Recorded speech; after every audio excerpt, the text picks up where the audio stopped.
I think it is so critical right now for every parent to monitor what their child is doing with AI. To me, that is actually the biggest threat.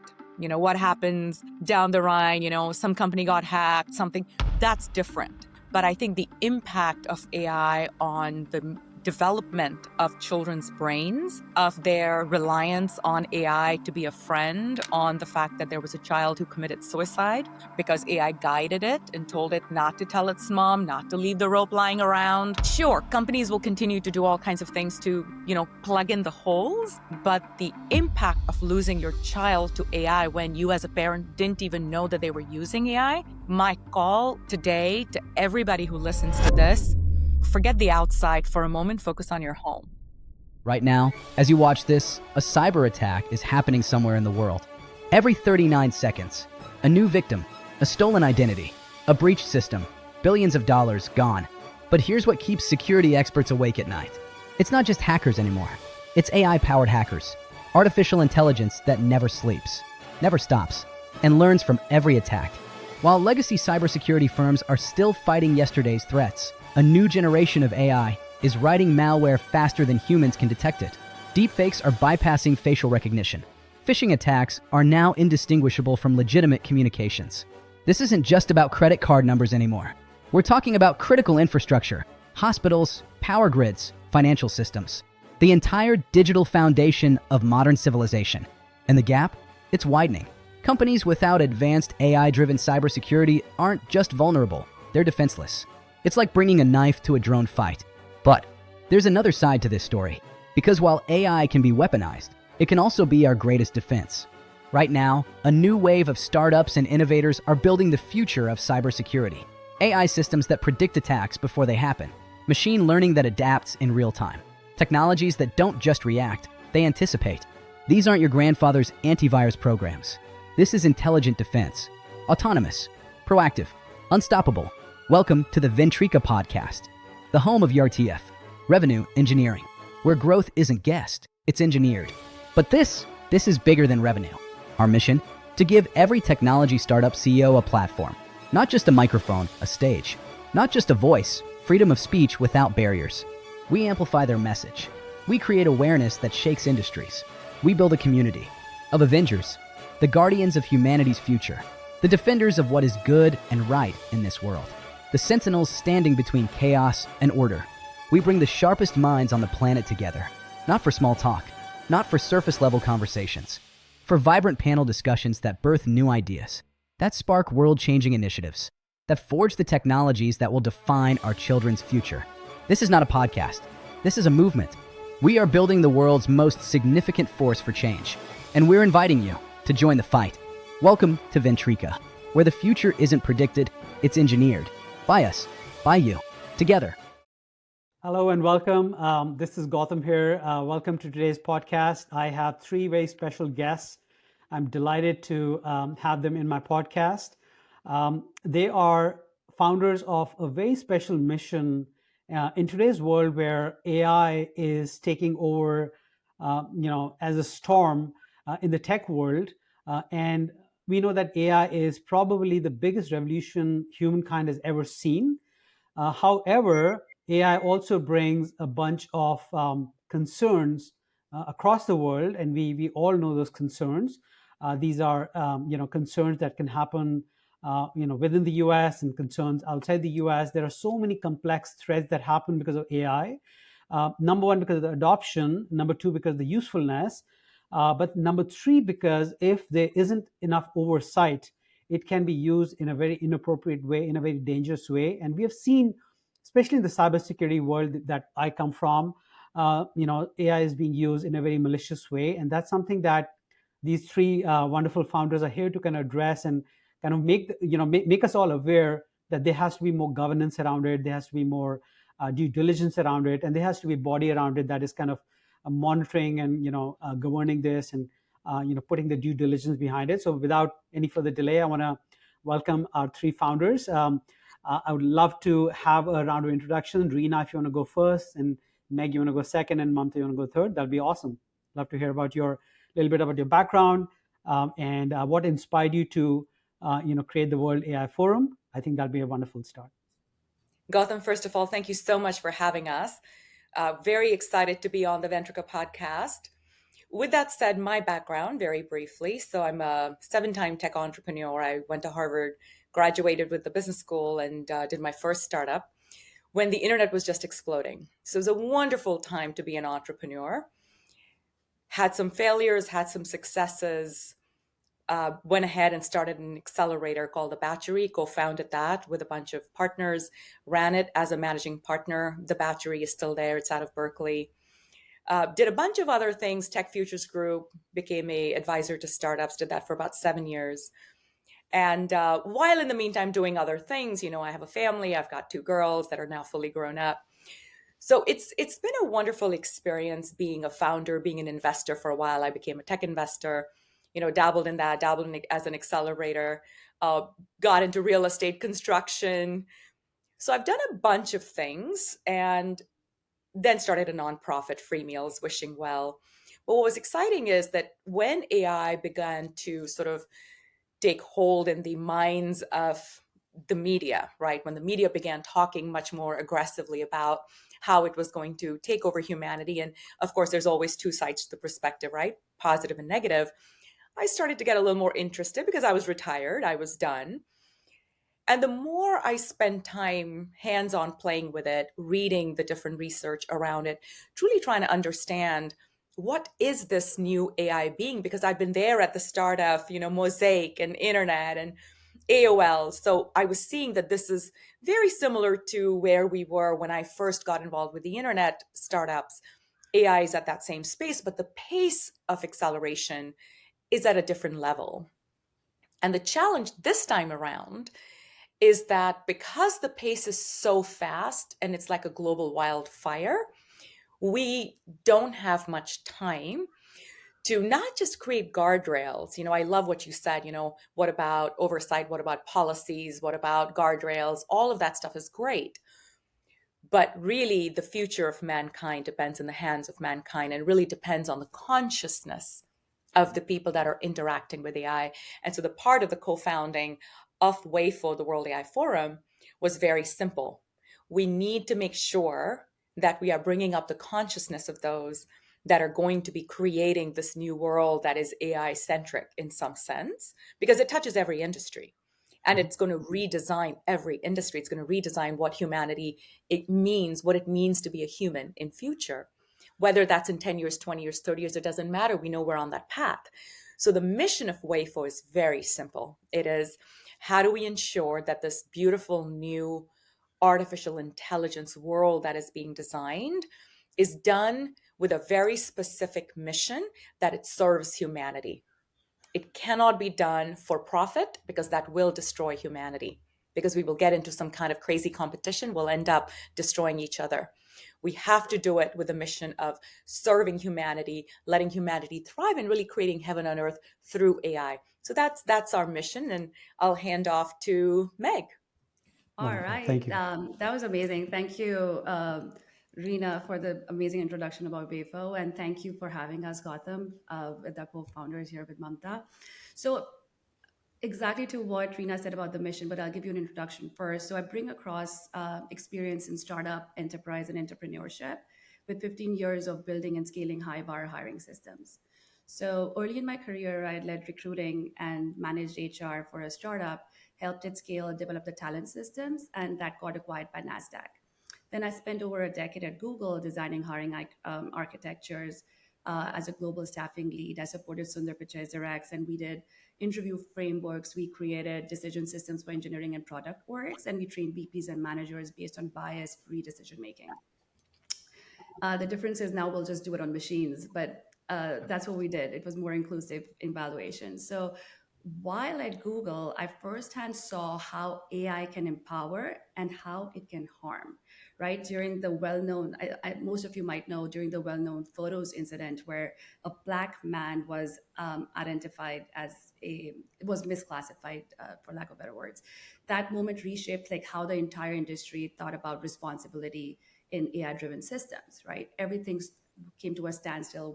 We redid the hiring. We understood who should be on the governance table at that point in time, who should be the decision makers, and get those people in. So after Google, I founded HireEye. So I was there for over a decade. Now I help companies build AI-ready hiring infrastructure, which are bias safe and evaluate LLMs. I also work on human-centric workforce, which is AI-driven for outplacement services. So that's what HireEye currently does. Um, Rina touched upon, and I think you shared that too. So why Wayfo, right? It's the intersectionality of people, systems, and AI, and I think that's where I sit best. I wanted to be more bias free. I wanted that it should have a governance, it should have guardrails, because it's going to impact our future of our kids, us, like as a humanity. So that's really important for me personally, to my personal mission as well. So which is how we all three came together and started Wayfo. And I'll give it over to Wonderful. Mamta. Wonderful. Thank you. Thanks, Rina and Meg. So I'll start with my background. So I've been in the tech industry for over 2 decades. I'm basically in engineering, and my background is in molecular biology and computer science. So I have worked in different industries, including medtech, identity management, security, customer facing, so B2B, B2C. I worked with both startups and really big names as well. So I have a lot of experience building products from 0 to 1, scaling products, scaling platforms that supports millions. And I've been working with AI workflows before it was a household name. So what I've seen is that we are at the same place when we had just, as Rina mentioned, and we just started, playing around with internet. And right now, when internet started, cybersecurity and other things, different hackers, different type of hacking schemes started coming to place, and we are now the pace is just much, much more accelerated. I've never seen anything like it. So my interest in AI doing good for humankind is both personal as well as professional. Professional meaning, as industry leaders, we have a responsibility. So as I work with AI products and I'm building AI products, my job is to make sure that I'm doing it in such a way that it's protecting privacy, it's taking care of the local laws, policies, although that's also evolving. And then as a user, as a person, and as a mom, I see that a lot of knowledge is not out there on how we should be using it, even as consumers. What information we should be giving it, what privacy settings we should be doing. So, as I see that we being in tech are much more advanced in use of AI, and it's our responsibility to build this awareness on, yes, it is a great technology, and just like anything that has power, it can do both good and harm.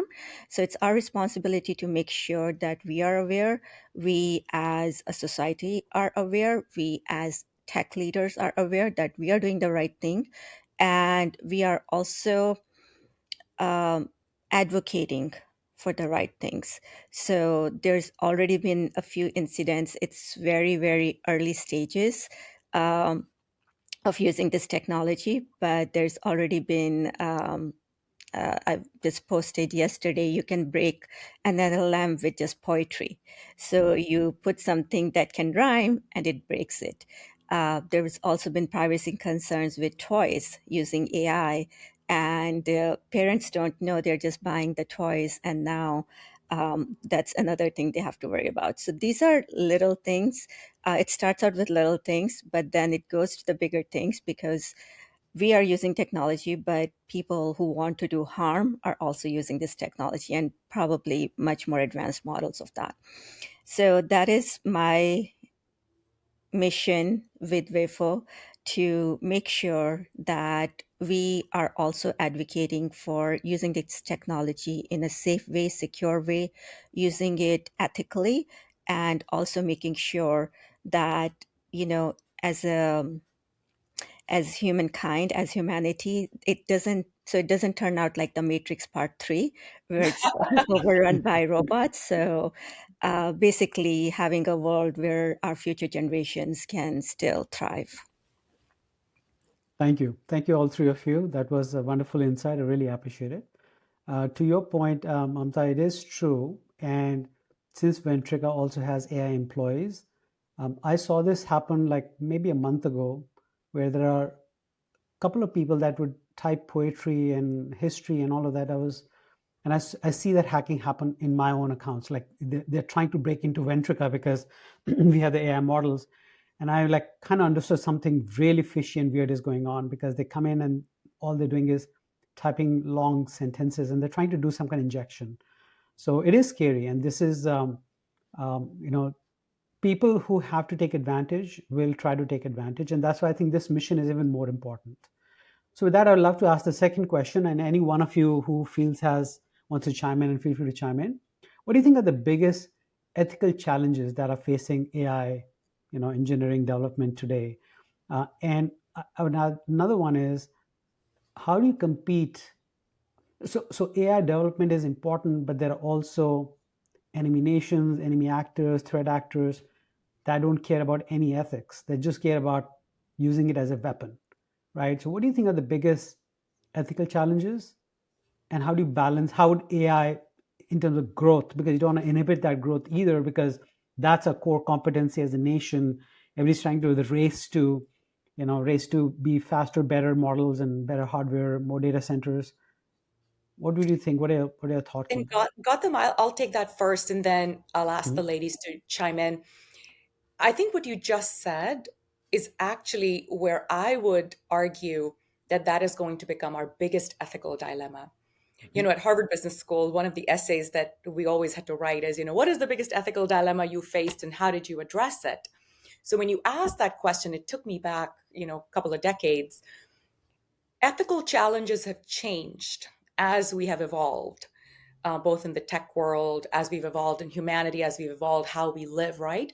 Ethical, the idea of ethics has been, I feel, whittled and whittled and whittled, where something that would have considered an ethical dilemma was then no longer considered an ethical dilemma. For example, bribing someone in a foreign country. We know that Americans have broken those rules despite saying that they would never bribe someone in a foreign country. We've seen instances of that. So we've seen sort of a degradation of ethics, integrity, morality in the last couple of decades.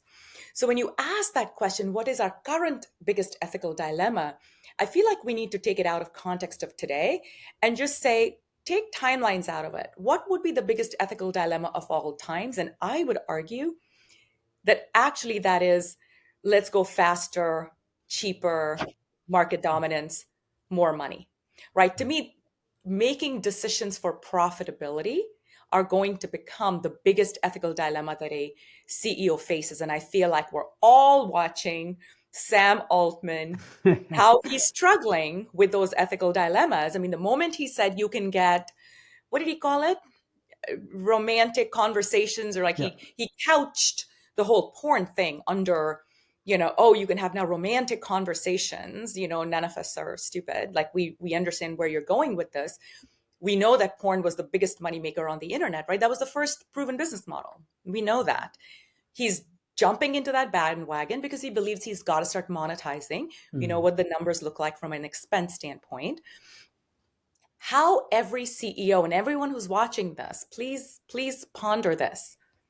The decisions we make today will change the future of humanity.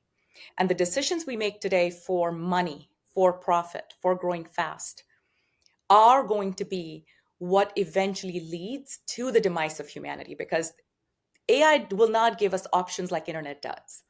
Right? In internet, there are ways you can mess around with ethical boundaries and not end humanity. But I don't believe that's the case in AI. I think the number of examples of potential, ending of humanity scenarios is real. It's potential, and it all is dependent on what decisions CEOs are going to make in their companies. not to dive too much deeper into, because that becomes a different conversation. Now, Wayfo has two products that we are looking at launching. One of them is policy, which is internal. So how do you make sure that your people don't make stupid decisions? How do you make sure that they're not, having fun, romantic conversations at work on AI? What are you approving to be done? How are disclaimers going to be made? So there's an internal policy that every company should make. We've got a policy generator. And then there's the seal. So the seal is where we will bring in experts that will come in and do some kind of an audit. It's very similar to what Trustee did for the internet, but obviously within a certain box, to say, hey, we're verifying that you are not making decisions that are going to create the end of humanity. So again, for me, the biggest reason that we've launched Wayfo is for exactly this thing, which is how do we help CEOs stay on the side of ethics, stay on the side of integrity, of humanity's thriving through Wayfo's two products.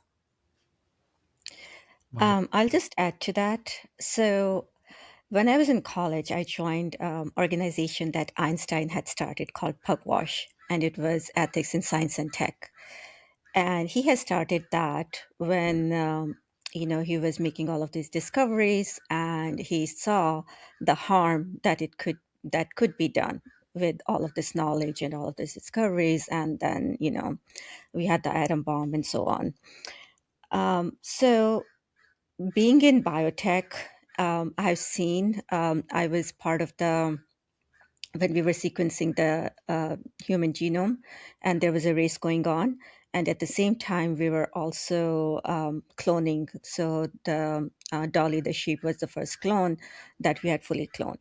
So there were, those ethical dilemmas, not that they have gone away, but there were certain moral understandings like, hey, we should not clone humans, we should not clone these organisms. It's yes, we have the ability to do that, we can do it, but we should not do it. So that's the difference. What can we do, but what should we do? So that can and should is the slight distinction. And yes, Gautam, you mentioned that there needs to be a balance. We should not hinder innovation. We should not hinder the pace of growth. And there's also going to be, difficult decisions that people have to make. But again, within those boundaries. So these boundaries are a little bit harder to see, as in the case of cloning, you can clearly see, okay, we should not do this. But here, those lines get blurred a little bit. But thinking from, what would you do? It's like, what would you do to safeguard yourself? What would you do to safeguard your family, your friends? And then the same you apply to the products you're delivering.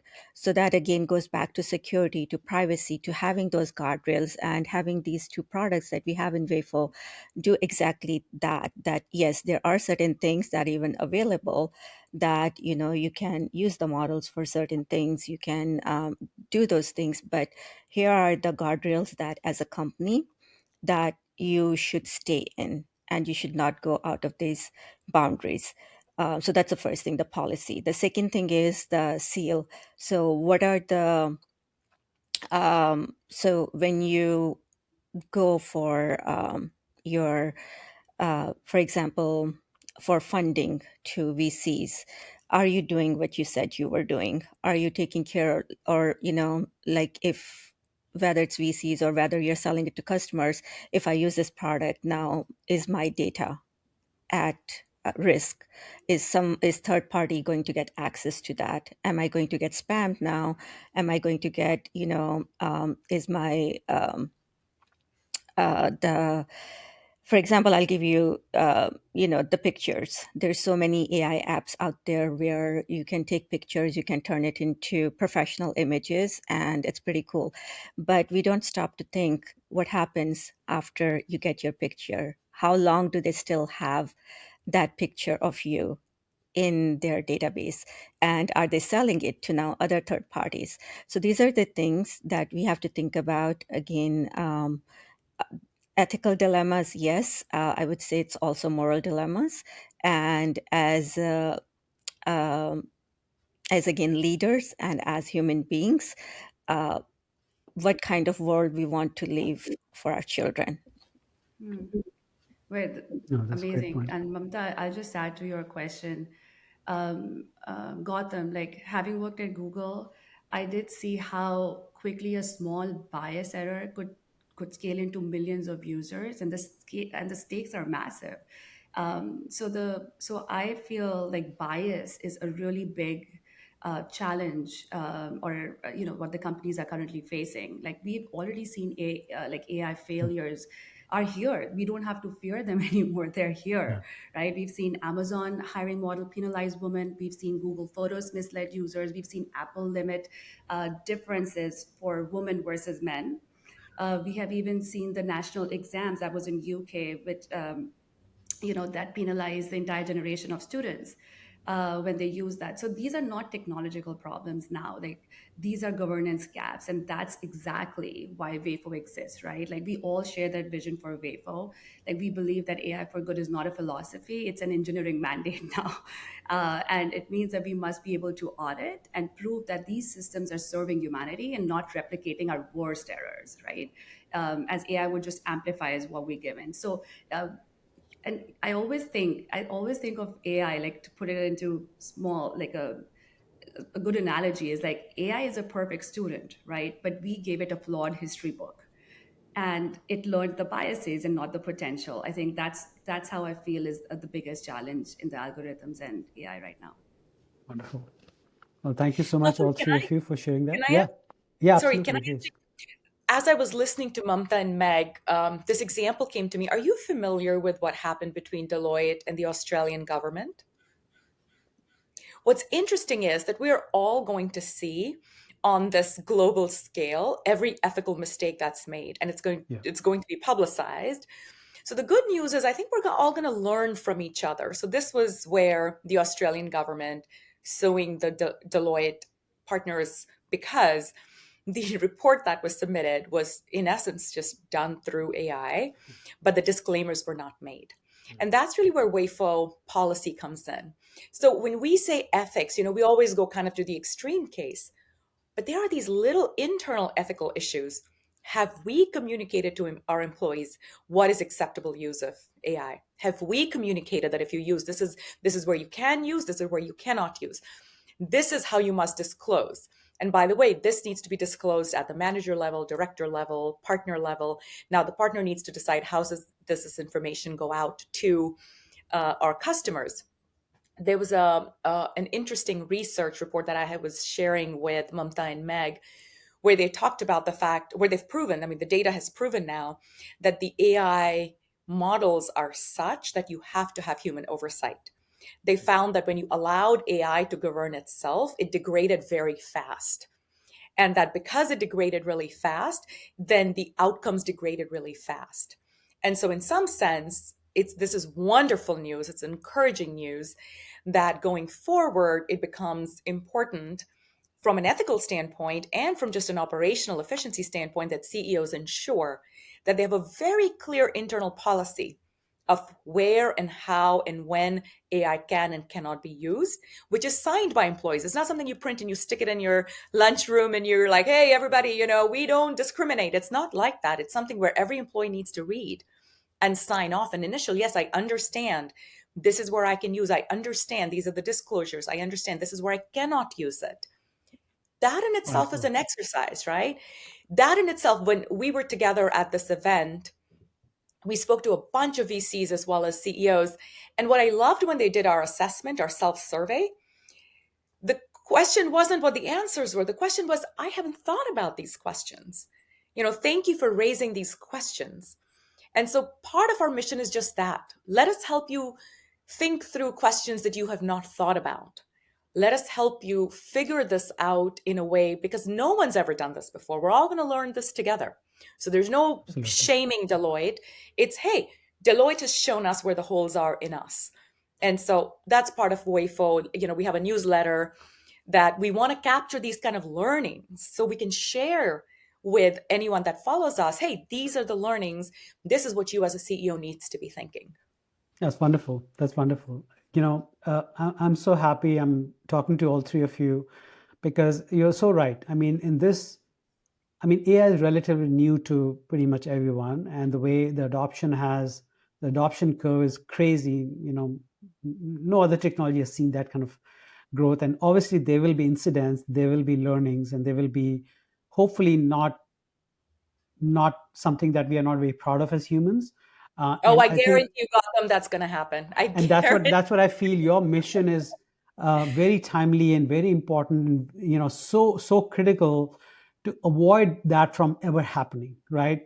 And obviously there will be bad actors and bad enemy nations trying to do whatever they can, but at the same time I think more harm can come and more pain can come from regular users, and just because of lack of awareness, or like you said, lack of governance, right? Or people using it, uh, you know there can be so many things, developers using it to run code, and that code having a lot of bad stuff in it because AI wrote it, but AI got it from somewhere else.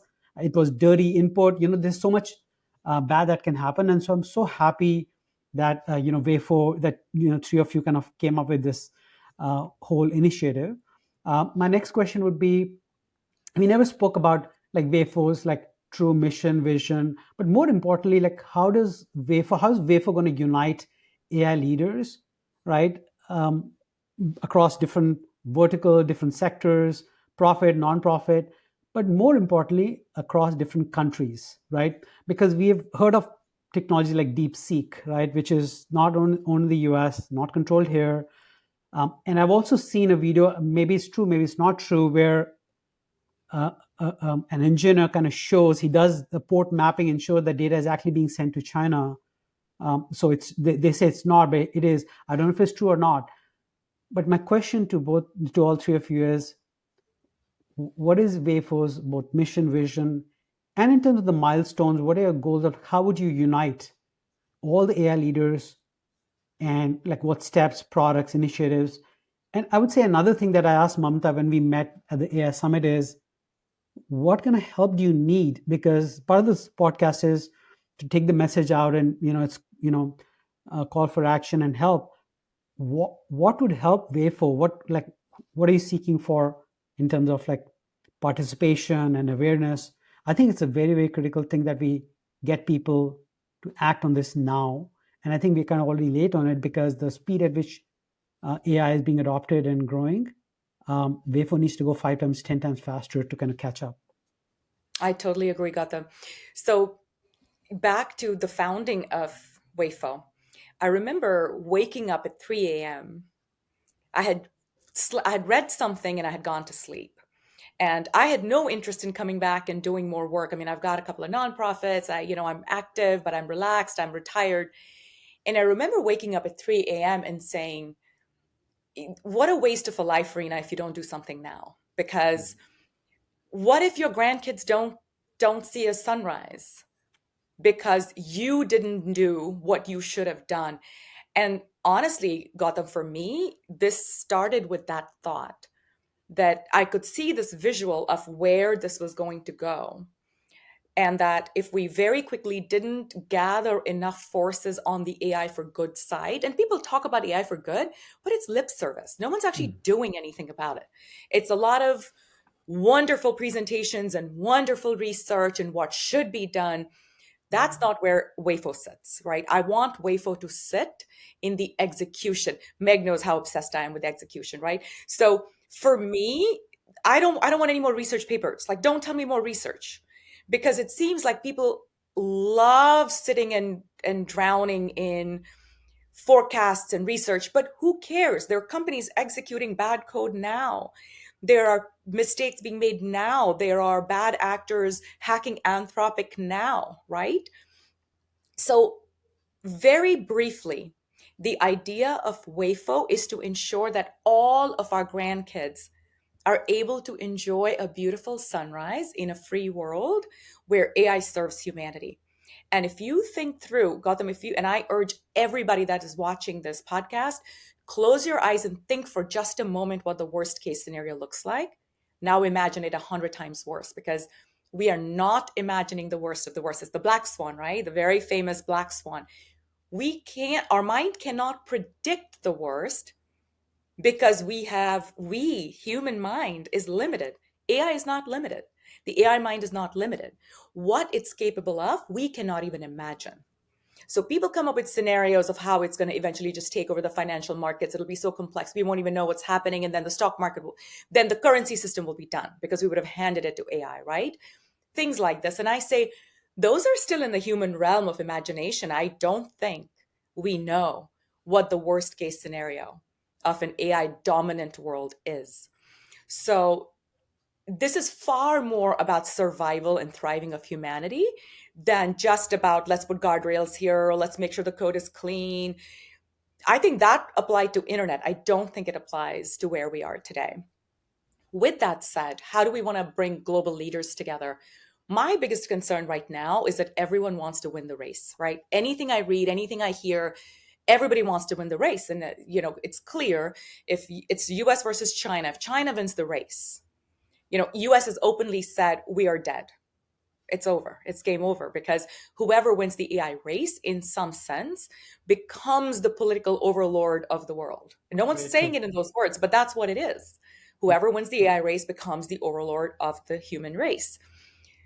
Can America afford for it not to be them? Clearly, no. Can China, people sitting in China are saying the same thing. This is our chance. This is our one chance. For now, China, which has been extremely vocal about its 50-year plans, this is an opportunity for them. I'm sure there are other countries that are in this mix that are thinking the same thoughts, but not as aggressively as obviously America and China are. So how do we bring the world leaders together? It's going to have to be a coalition of some sort. It's again going to have to be having a, world conference where we invite countries where the leaders are equally stressed about the fact that AI from one country could take their infrastructure down, right? If I can shut down Europe's electricity for a day, if I can shut down your internet for a day, think of the impact. Just shutting down internet, think of the impact that does. So I know global leaders are involved. I hear them. Our goal with WAFO will be to have a World AI conference where, again, we're not inviting the researchers who are just telling us the painted pictures, but executors, policymakers, governance makers, cybersecurity experts that are talking about what is being done and what must be done. It's that checklist.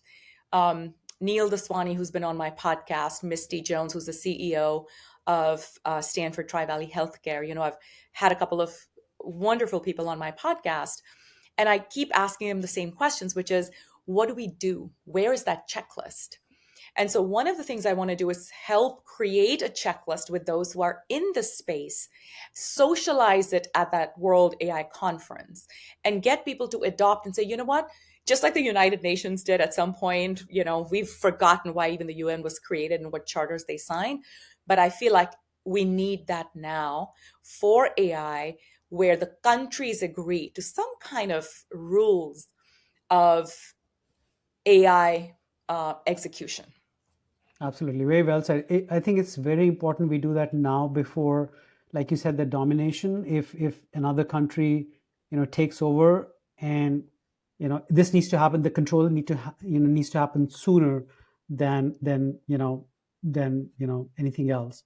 What role do you think the government should play in this, regulating the AI? Because I mean, they're doing so much, but when we talk about AI guardrails, they might not have, like you said, the checklist. They might not even know what to push for, right?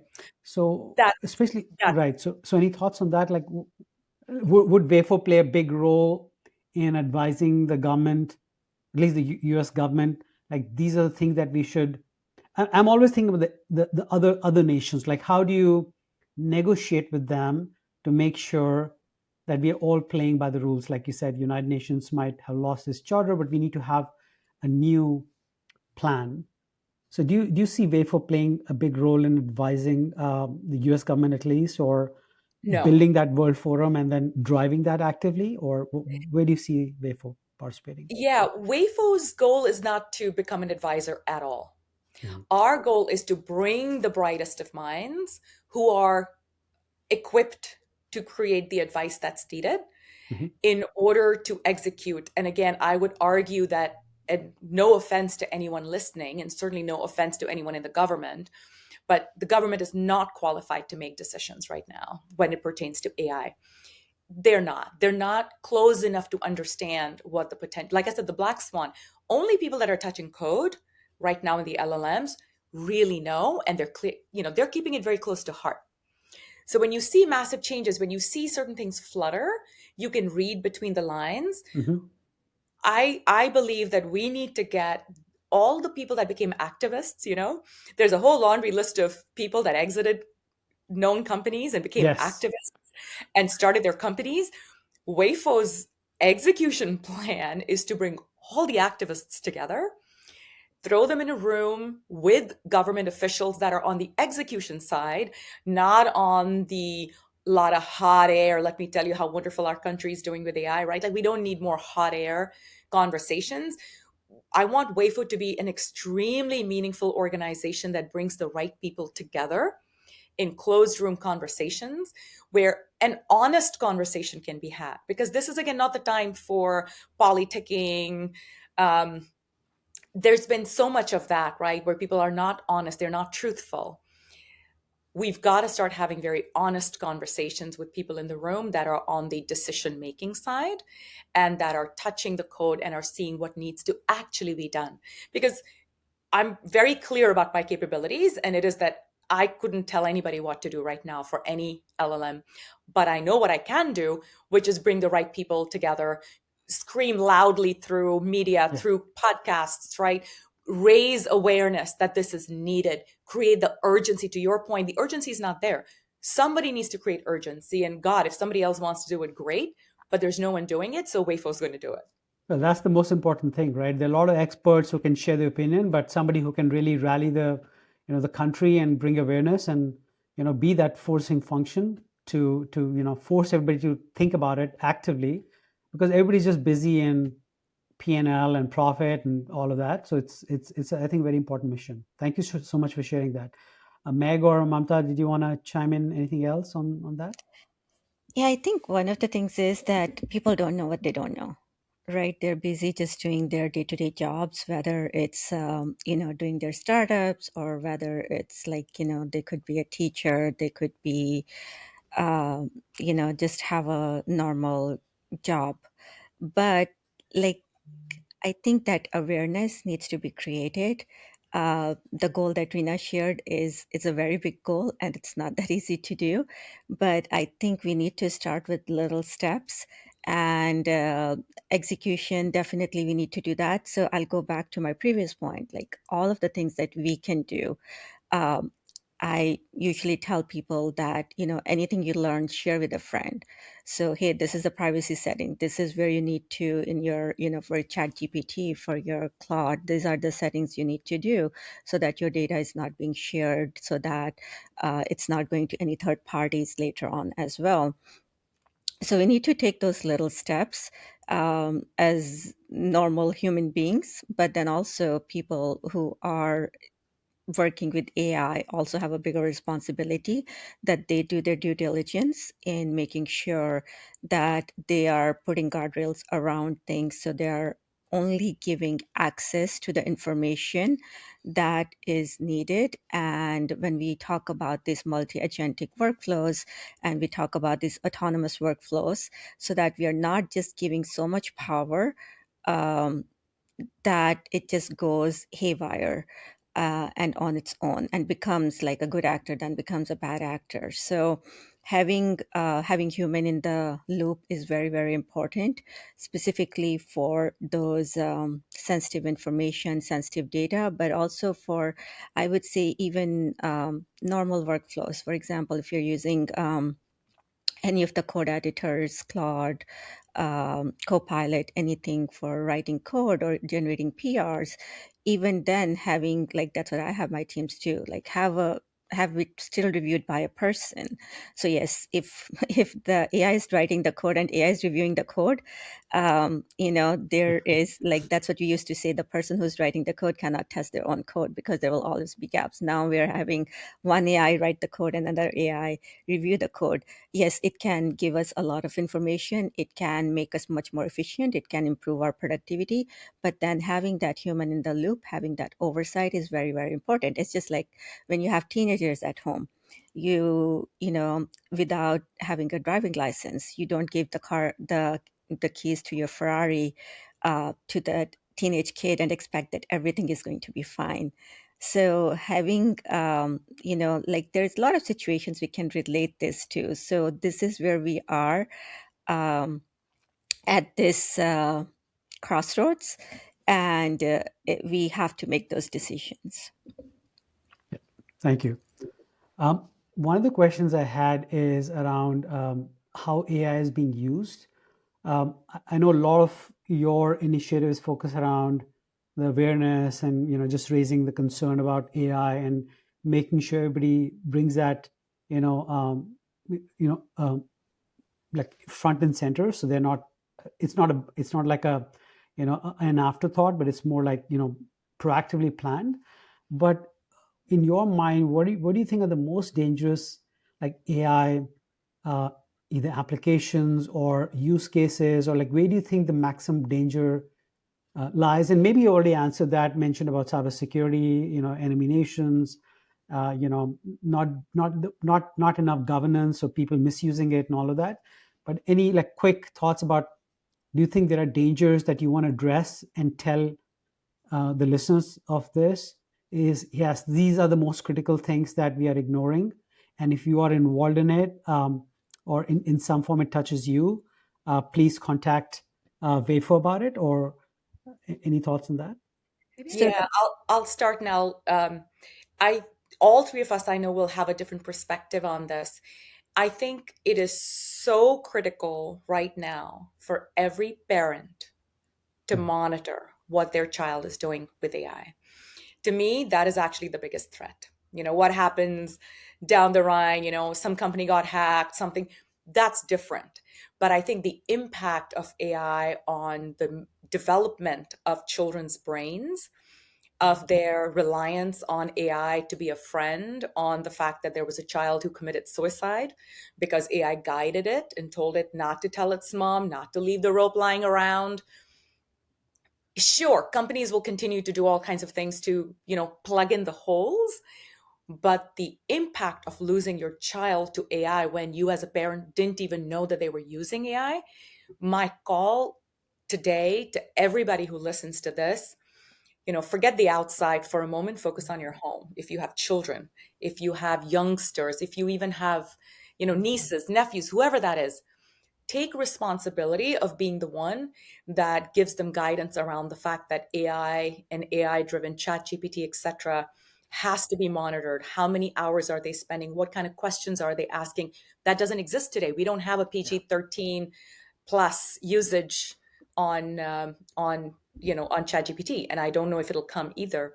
Mamta has done an amazing job of writing about it, of having webinars on it. There is so much information that is available, that parents can start listening to these webinars, reading her articles, and that checklist, that parent checklist, uncle checklist, auntie checklist. This Christmas, maybe that's the gift you're giving your family, is the education around how to not allow your children to be the victims of AI based manipulation of the mind. Beautiful.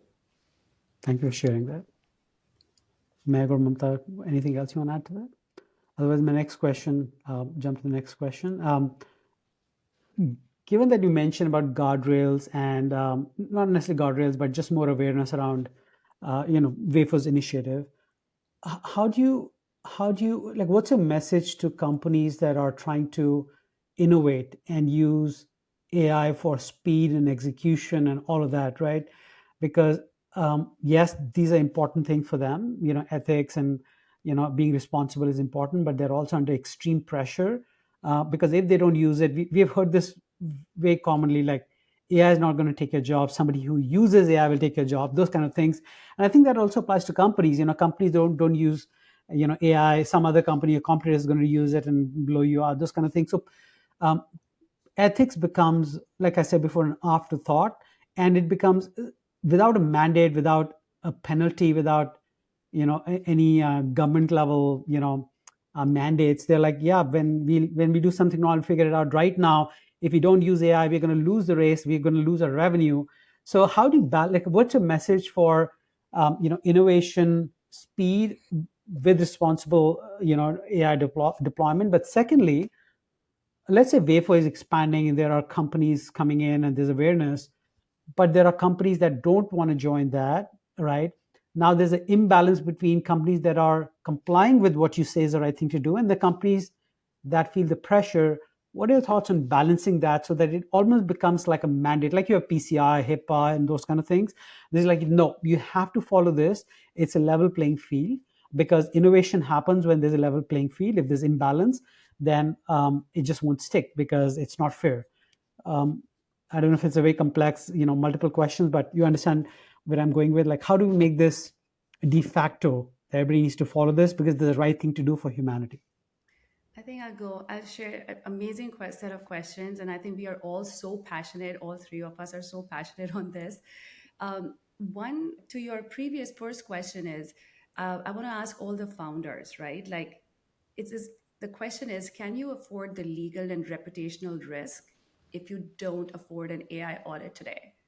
I think that's my biggest ask to those people. Like, we have seen so much in the industry at this point in time. It will be a bigger reputational risk. Like, at this point in time, that we are entering a world where models make decisions faster than organizations can currently understand, or even CEOs can understand, or and people don't know what they're using. So the traditional compliance frameworks, the ISOs and the ones you're talking, they don't work anymore. Like, Yeah. they capture like one single moment in time.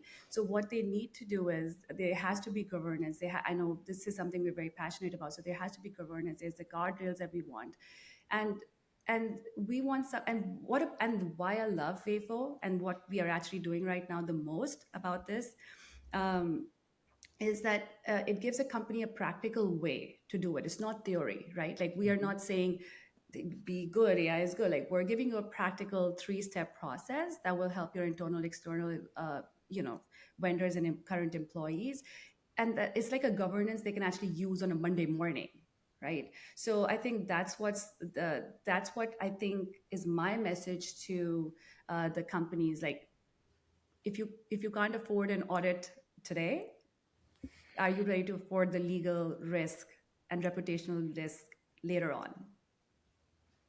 Very cool. Thank you. Thank you for sharing that. Yeah, and I think a lot of the bigger companies, they have legal departments, they have their privacy, they have all of those checks. So, and they're also learning and evolving. But a lot of the smaller companies, they don't have that yet. And again, it's they don't know what they don't know. And as Meg aptly put it, like, can you afford the reputational risk when you're trying to win customers, when you're trying to, make sure that people do business with you, then at that point, can you afford getting hacked? Can you afford having your customers' data hacked? And your employee and your customers are equally important. Anyone you do business with, vendors.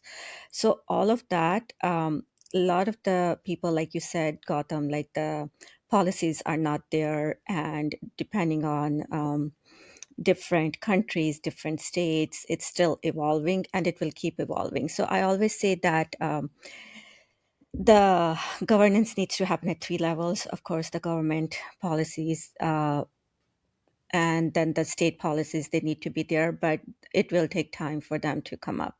The second one is at your company level. So the second governance is at your company level. What are the things that you are okay to do with AI, and what are the things like this policy, like what are the things you should not be doing it, so that it's a company level. And then the third one is, as I keep mentioning, at a personal level. What are the things that as a person you should share with AI? What are the things you need to educate your kids? And right now, just going back to a previous point, like in schools, there is no there's no clear indication what the teachers should do. Teachers are supposed to learn it.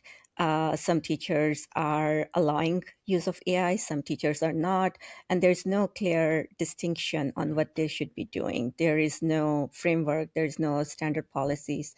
So there's a lot of work that needs to be done. And having these three ment models, and that's where WAFO comes in. We can help companies while the government policies are getting there. So we can help you think through some of these things, like there are risks that they don't even know. So when they do our assessment, like what we were doing at the summit was like, if you think through these things that you may not even have thought of it, because again, you're just trying to launch your MVP or you're just trying to get more customers. So these are the things that you also need to be thinking about. And it is a challenge, Gautam, that people are not thinking about it because they are thinking about their bottom line. And this is more of an afterthought and not something that they know that they have to do.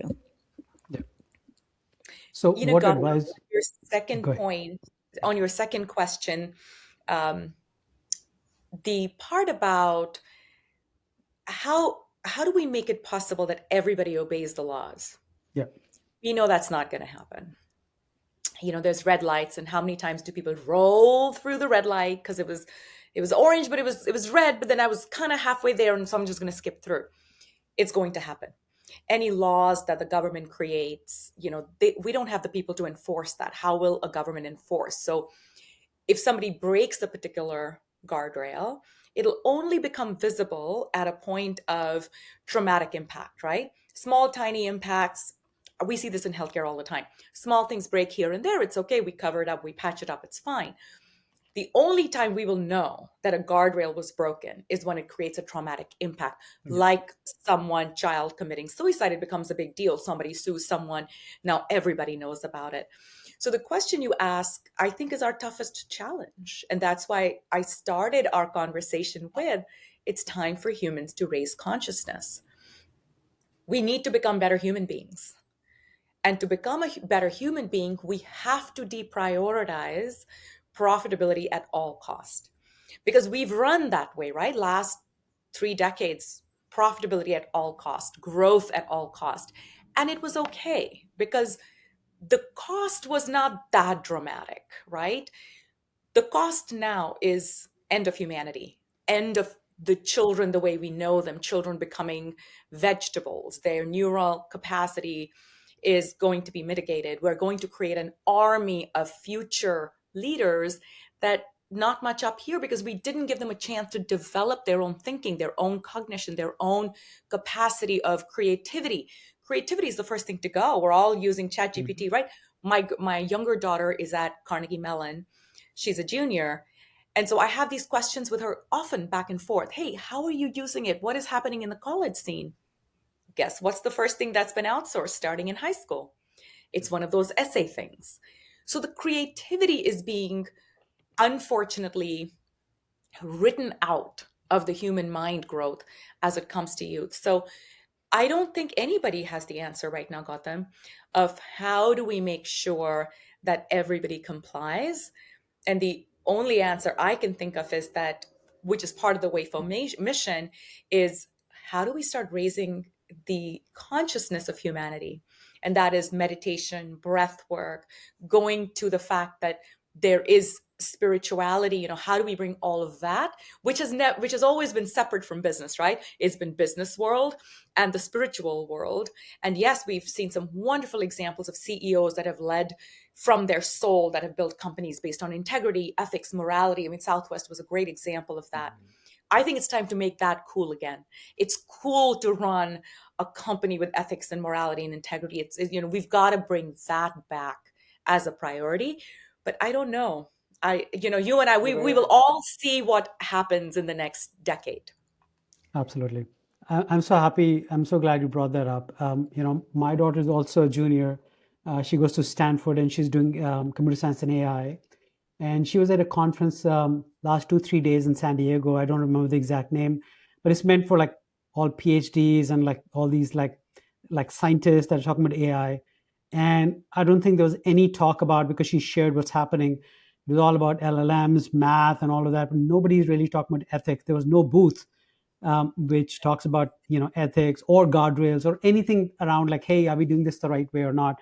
So I think WAFO definitely needs to get more active. I think definitely WAFO needs to get more support from every entity possible, whether founders or VCs or government. I think this is a very important initiative, and everybody needs to back this up. Otherwise, like you said, we don't even want to talk about what could happen if we don't. And if we don't do anything about like what WAFO's mission is, we definitely will end up there, right? And that could be as serious as the end of humanity. And this is proven and validated by many of the leaders. People who invented. Again, I don't want to take names, but we know this. This gentleman was, at Google, and he is considered a godfather of AI. He resigned Google, and many other examples, right? And that's scary, right? That's very scary because they've seen something, they understand, and they don't want to be part of it. They don't want to be blamed for the rest of their legacy, and so that's very scary. I want to know what would be a message to to anyone, corporate, non-corporate, for-profit, government. What's your advice of someone wanting to get involved in AI for good? Like, why, other than, of course, AI for good, like, is there any compelling reason they need to stop doing what they're doing, or at least make this a high priority? That trigger point that they reach out to you guys and say, yes, I want to be part of this. What would be your message to them? Most important message is that tomorrow is too late. It needs to happen today. And the good news is that WAFO makes it so easy. We've made it brain dead easy to get a policy generator. Start with that. Start with the survey and the policy. It'll make you think. It'll make you pause. It'll allow everyone in your company to know what is allowed, what is not allowed. The conversation will begin. But now you've become part of the WAFO movement. I mean, I really want to call this, it's a nonprofit, it's a movement. It's a movement of people saying, I want to be part of the AI for good versus the AI for end, right? Like, I'm demarcating it. There's no gray. There's no gray. I want people to understand this. You cannot be in the middle. You are either AI for good and you're taking responsibility for humanity and the future of our grandchildren, or you are giving that up in the hands of we'll see what happens, right? Because that's really what it is. So if you want to take charge, we ask every startup, because like you said, big companies are complicated. They've already got stuff going on, so much. Let's focus on startups. They're just getting started. It's an open forum. They're open to adopting. These are small companies. We ask the VCs to join us in this movement. Don't fund a company that is touching AI without them having the seal, without them having a policy. That should become part of your funding criteria. We don't fund unless we know. And we've had one accelerator do that. We'll be announcing this partnership soon enough. But I've pitched it to one accelerator and they immediately bought into it and said, yes, this makes perfect sense. Like, we don't want to fund companies that are going to potentially be on the wrong side of history, right? So again, it's very clear, right side of history, wrong side of history. There is no middle ground, like Hitler, there was no middle ground. You were either on one side or you were the other. We are in that same situation now. AI for good, AI for end. And if it's AI for good, get involved today, because there is no tomorrow. Get involved today. Message us. We'll get you a policy going right away. And then with the seal, we're still working on our pilots. We want to recruit some pilots. We want to make sure that we're doing this the right. And again, we're going to grow as the AI grows, right? As the market grows, we are all going to grow together when it comes to the certification. But that's where we're going. We want people to have a public certification for WAFO, that we have gone through and attested that you are on the side of AI for good. I want to add to, thank you for sharing that. I want to add to that. I think for whether it's VCs or startups or even enterprise companies, by having the WAFO brand and the seal, it makes them look better.